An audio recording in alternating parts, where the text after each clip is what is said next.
Hey guys, this is James Luig with Inter-Connecticut Football Club. This is the second interview podcast. I'm joined by Marty Walker and Leon Othen. What's going on, Very guys? well, James. Very well. How's it going?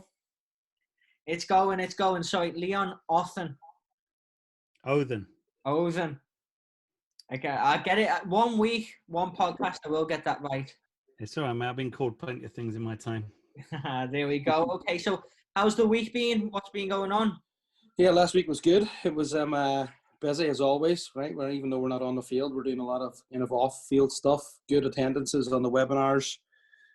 Great interaction with the coaches.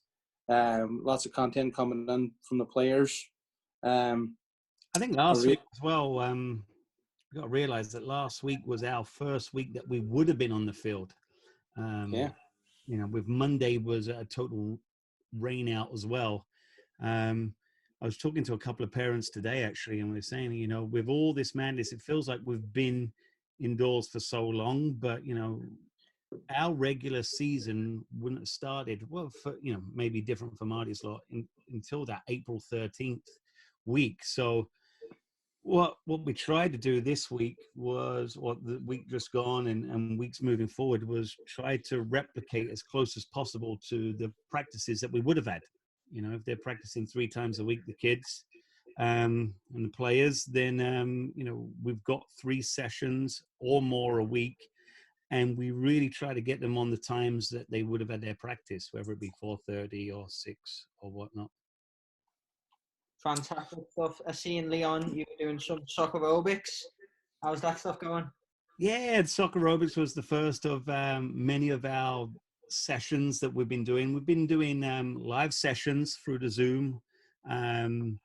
They've been very popular, in fact, too popular, because everyone wants us to do more and more of them. But I've got to tell you, it's more exhausting doing these live sessions than it is being on the field and having the kids run, because actually having to do everything like in such a small area and being so intense. What we've found, though, is that we're trying to get a real happy medium between live sessions, and we've got a couple more this week, replays of sessions that we've been able to edit and provide better camera angles to. And the benefit of that is we can replay, or we can play stuff, we can stop if need be. But the benefit of that is really, when you're doing a live session, you can't really review what the players are doing. But when you're there in front of the computer and you say, hey guys, look, here's a session I did earlier, I'd like you to replicate it, I'm going to watch you. We're finding you get such a good ability to educate and give positive feedback or instruction if needed. Great. Yeah, I don't do the soccer aerobics. I do the tactical stuff, so I don't have to move around a lot. Fantastic, great stuff. That's one thing. I know we touched on it. That's what I need to not say. This podcast is fantastic so much, right, Leon? We've got a little what do they call it? Little bet on how many you do. That's it. Last time we were listening back, it came up so much. 26 times last time. Here we go. So moving into more serious topics, early sign up. I know that's something that's been going on this week, right? Started this week or this coming week? Yeah, well, the deadline for early sign-ups passed last Friday night at midnight. We actually ended up extending it to midday Saturday because we sent a reminder out on Friday, and it's been great. We had a window of opportunity for people to sign up early, pre-offers for teams, and the early sign-up was included like loads of incentives, right? Money off camps and percentages off residentials and one-on-one sessions and card magnets and all that good stuff, So, the deadline passed Friday, and to be honest, James, like the engagement and the support from the families and the club has been unbelievable. The registrations have exceeded our expectations wildly, and it's something that we're very, very thankful for. That's great, fantastic.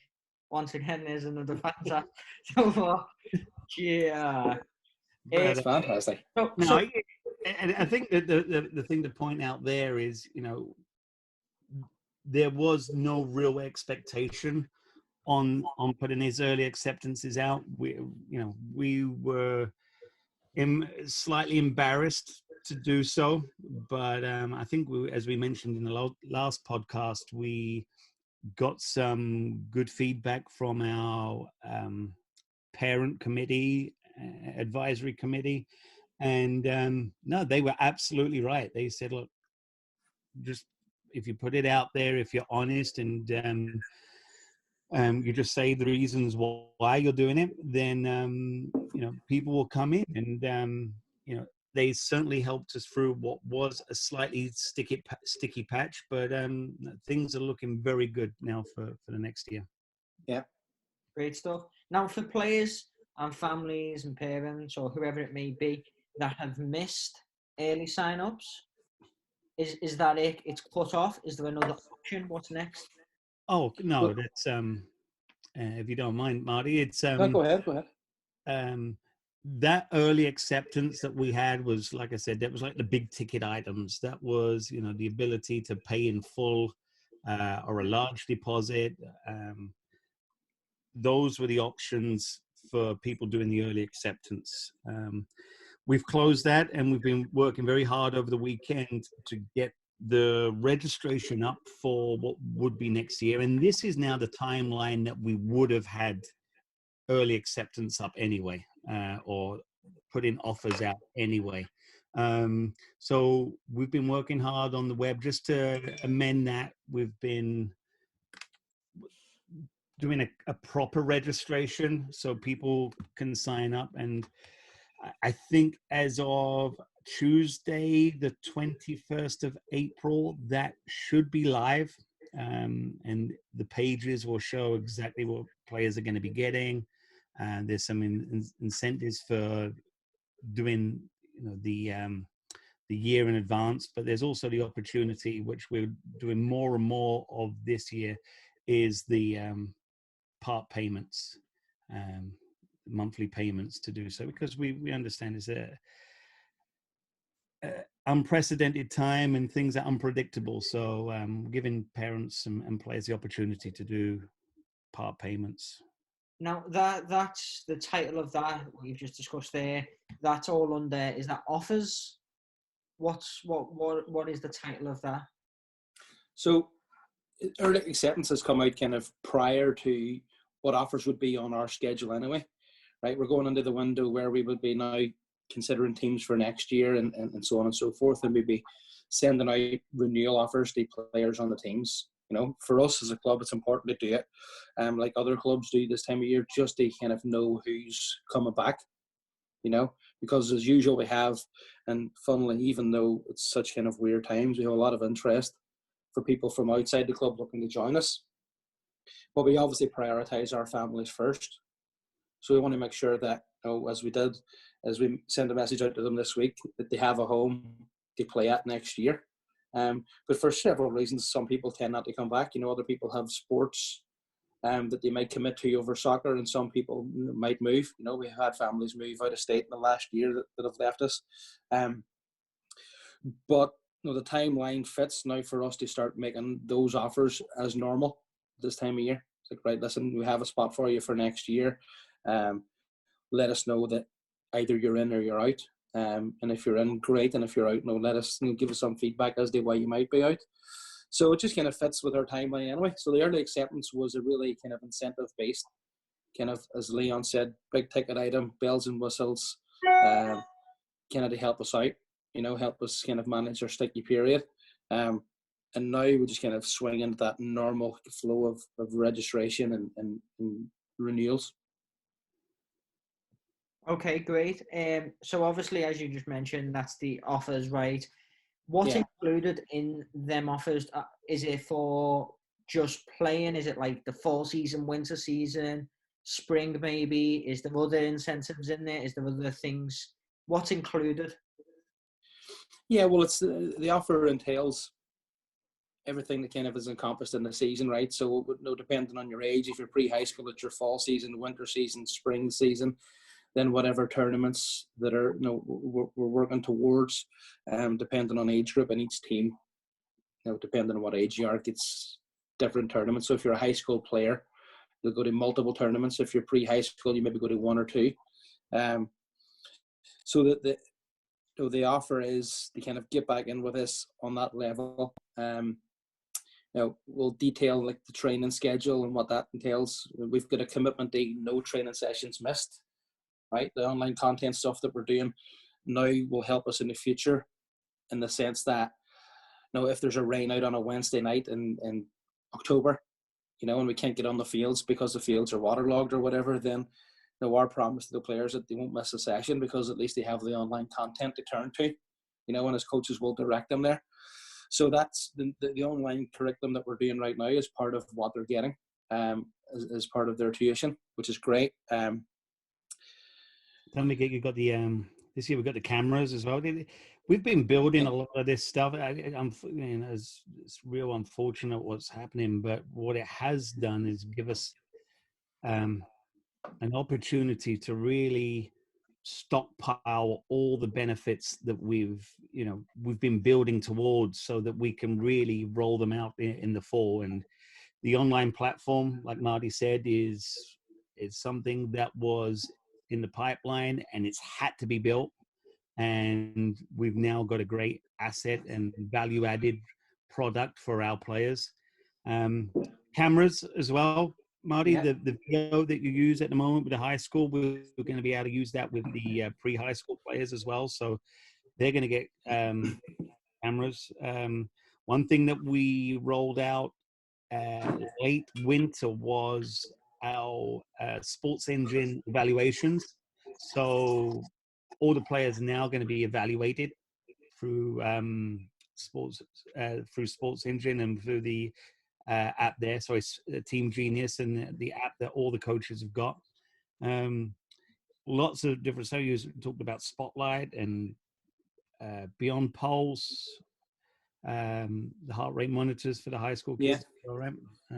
So there's loads, and it varies on age, right? Those kids that are pre-high school in the fall will get access to the VO cameras, and what that is, it's a platform on which they can evaluate themselves post-game by watching the games back. We've invested in 4 cameras this year, and initially it was for the high school teams, but they play their games in the winter and spring. So instead of leaving them dormant in the fall, we'll have them for the younger teams to introduce them to game analysis and kind of putting their own highlight videos together and all that good stuff.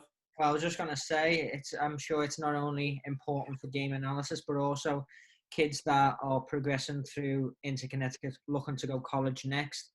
It's vital for that next step. So these kids can they use this tape? Do they get it to keep? Yeah, so there's an online platform where they can access at any time, and it's for the younger kids, it's good to get used to starting to kind of create your own online videos, right? Little highlight reels of yourself doing well, but the Leon's point and Team Genius and the real curriculum and the core competencies, it's really good to go back and have a self-assessment and be self-critical in a positive way, right? So like, listen, maybe I do need to work on my striking of the ball more. Maybe I do need to work on my positioning more. The younger we have players kind of like really self-evaluating in a positive sense, they make themselves better, and the better it's going to be for the club. And VO provides that platform for us, and we're thankful for it. It's a good tool. It's like 180 degrees camera, and it follows the ball, it tracks the ball. But if you can scan it to see another area of the field. So if there's an attack happening in the box, you can scan the camera to see where the defenders are positioned, to see if your positioning is right, and so on and so forth. So it's going to be great for them. It's whenever we kind of got involved from a management and running the club perspective a year ago, it was important for us to continue the family feel, but also to kind of implement a bit more professionalism in terms of what our players get and what they get out of the experience. Now, them options that you mentioned and the details of the options in terms of the VO, the what was the Beyond Pulse, Pulse, the one-on-ones, the private sessions, the tournaments, the clinics, and how that changes for each age group, etc. Now, for parents or whoever it may be that is interested in these offers or details, is it similar to the early sign-up where there's different options to to enroll to buy? Have you got to do it upright, or is the options? Yeah, I think first and foremost, we'd like to know, as the offers go out, what the intentions of the players are. I think that just helps with everything. And we've really got three options. Yes, I want to get in, and I'm gonna register, and I'm gonna pay. Yes, I want to get in, but I just can't pay right now, and I'm gonna wait until end of May or whatever, which was normally when we would have tryouts. Or it's going to be no, unfortunately we're not going to come back. Once you do say yes, there's two options. There's the pay upfront, everything, and there's a few more bells and whistles to that. Number one, you get a bit of a discount, and I think you get your car magnet, and I think there's something else on that deal. And then obviously with everything, if you do a payment plan, there is a small surcharge for the payment plan. But what we have done with this offers opportunity, as opposed to the early acceptance, is we've made that deposit a lot less. That deposit's just $500, and then people can, like I said, they can pay on a monthly basis. Okay, so there's a deposit fee, so you don't have to pay all up front. But if you're interested, then you can put that down. I can show you my intentions that I want to be with the club, and then Yeah, we're aware that it's not the easiest time in the world for anybody to make any sort of financial commitment. It's and the current situation has changed things, so we want to be able to be flexible with one holding definite roster spots for people that are in and can pay that deposit, right, which is a shorter deposit or a lesser deposit than the early acceptance. But then to also have the ability to kind of ease the mind of parents who are budgeting more right now and saying, listen, you know what, we love the club, we want to be here next year, but for whatever reason, this coronavirus or whatever has made us start to think about where our finances go right now. Can you give us a little bit of time? And then we obviously want to accommodate that. And then the third one being people that for whatever reason don't want to come back, we want to find out why. That's it. So on the topic of that, something that you mentioned just earlier, and I'd like to know a little bit more about it, was one of the line items was train your mind that you were offering players. What is yes. that? Tell us more. It's one of those ones. It's hindsight's a wonderful thing. Should have done it a long time ago. It's my personal consultancy from whenever I was back home in Ireland. I did my master's degree in sports psychology, and through the British Psychological Society, I've kind of was able to become a registered sports psychologist in the UK. In my internships, as you probably know, that's probably the appropriate word. We're very, very decent, right? I was at Celtic with a friend of mine played for Celtic at the time and got me involved with Glasgow Celtic Football Club. I was living in Newcastle, and one of my professors was a sports psychologist for Newcastle United and was able to get me involved with the Newcastle United team doing sports psych sessions. I had a friend who played for Man United at the time and got me into Carrington to work with Manchester United, which was really cool. And then I did a little bit of work with the Sunderland Academy. So, you're talking 2008, was it 2020? So 12 years, I've been doing it for over 10 years. I used to work with the Irish FA, the Football Association of Ireland, and Irish Olympic Committee, Swim Ireland, and so on and so forth. So it's a passion of mine and it has been since I was a young soccer player. And it's something that I still do, right, with colleges and players and universities and so on and so forth and teams over here. But I hold myself accountable. It's probably something that I don't do enough of, right, even though it's a passion of mine. So it's a good opportunity now, after having set up the curriculum and doing all the tactical stuff online, and we're doing the physical stuff online, and we're doing the technical challenges online. They had that fourth pillar, which is the mental skills training, which is massively important. Everything we do is based on a decision, right? So it's a mental skill, and just helping people through the challenges of overcoming obstacles has always been a passion of mine. And I found that once you start to introduce it at a younger age and teach players how to kind of adapt to these mental skills and implement them in their game, then it becomes a useful tool that you can use throughout their career, as opposed to being an intervention later in a career. Like when a kid goes to college and can handle pre-competitive nerves or competitive anxiety. If we're doing it with the guys at the club right now, so when it's to get to college and it's a different environment and that anxiety sets in, then you might be able to handle it better.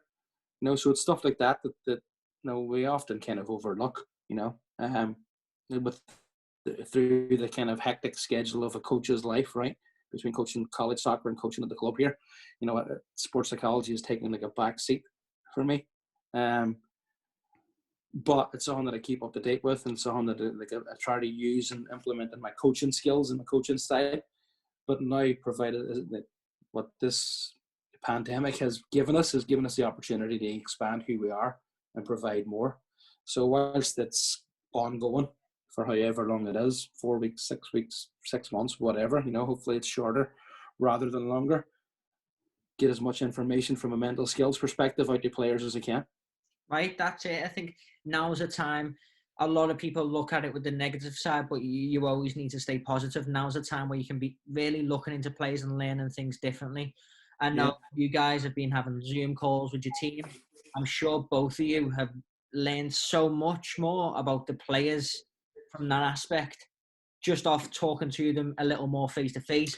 Yeah, well, even home environment.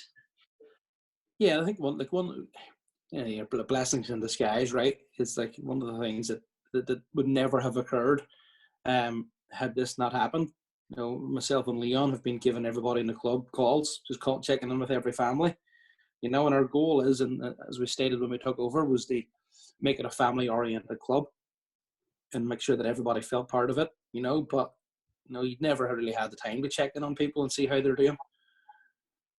And by doing this and the time that it gives us to check in with everybody and kind of give us a different perspective, it allows us to get buy-in from people and to let people know that we're engaged as much in them as they are in us. And then that just builds the strength of character, which kind of falls back into like the grip mentality, right? It's been very, very good.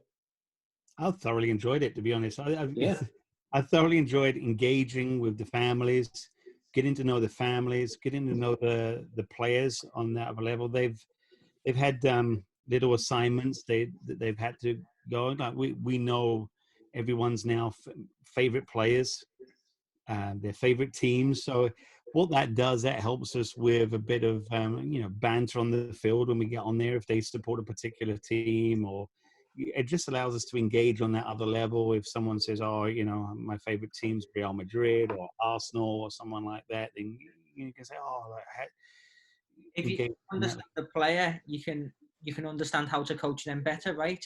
Oh God, yeah. Even when it comes to end of season parties or whatever, you get to see who likes pizza and whose favorite food is asparagus, for example, which we've had. So it's great that little things like that come up. Fantastic. Okay, well, that's another one, by the way. That's it. Fantastic. I got it again, didn't I? I'm ending it with another F word, and it's not the naughty one, but it's still not a good one. So with that being said, I'm going to close this out. Any last remarks, Leon, Marty? I think we put it on our Facebook and Instagram. I think we've got some absolutely fantastic parents, and I'm not just talking about the ones that have paid the money. We're talking about the people that have asked us where they can write testimonials about saying how well we've done and how we're keeping the children engaged, and just little people that little things that people are offering. So it's I've been overwhelmed by the generosity and the help and feedback the parents are giving us. Yeah, and from the players too. The players have been sending. I know my high school guys have been sending me in video after video after video, and some of the quality. I seen one social today. Yeah, it's like, it's you want to hold these guys accountable to a certain extent, and you can't really put loads of pressure on them. But you know, they put pressure on themselves to do stuff that's quality. You know, and the video that we put up on social media today, Chris Patton, he's a 2003 NPL player. He's been involved in the club for a long while. I actually think it was Leon who got him involved with the club. But yeah, listen, the stuff that they're doing is top notch. You know, the level of the standard of what the guys are providing us, and the improvisation that they're doing has been quality. There we go. Great stuff. Okay, well, I'm going to wrap this one up. Guys, it was great to speak to you. That was the end of interview podcast number 2. Stay tuned. And yeah, that was lots of fun. Thanks, guys. Thanks. Interview too.